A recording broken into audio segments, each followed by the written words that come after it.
उधर आतंकियों के मुद्दे पर भारत की कड़ी फटकार के बावजूद चीन अपनी हरकतों से बाज आता नहीं दिख रहा। चीन ने एक बार फिर पाकिस्तान में पल रहे आतंकी अब्दुल रऊफ पर बैन लगाने में रोड़ा अटका दिया। जबकि 2 दिन पहले ही भारत ने संयुक्त राष्ट्र सुरक्षा परिषद की एक बैठक में चीन को उसके दोहरे रवैये के लिए खरी खोटी सुनाई थी। साथ ही उसके रुख को यूएनएससी पर दुनिया के भरोसे के लिए बड़ा खतरा बताया था। लेकिन चीन के कानों पर तो जैसे जूं तक नहीं रेंगी।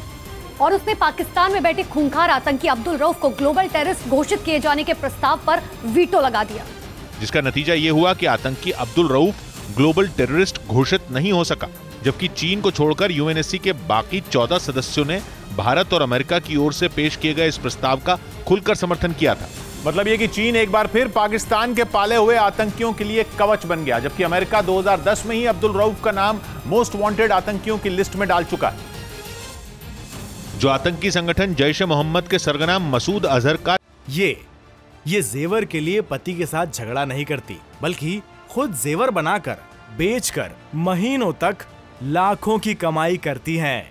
आपको भी कमाना है तो फ्रीडम ऐप को अभी डाउनलोड कीजिए। छोटा भाई है और इस संगठन का डिप्टी चीफ भी है और वो 1999 में IC-814 विमान को हाईजैक करने की साजिश में शामिल रहा था। इसके अलावा 2001 में संसद पर हुए हमले और 2016 में पठानकोट एयरबेस पर हुए आतंकी हमले में भी उसका बड़ा हाथ था। हालांकि ये पहला मौका नहीं है जब चीन ने पाकिस्तान के पाले हुए आतंकियों को बचाया हो।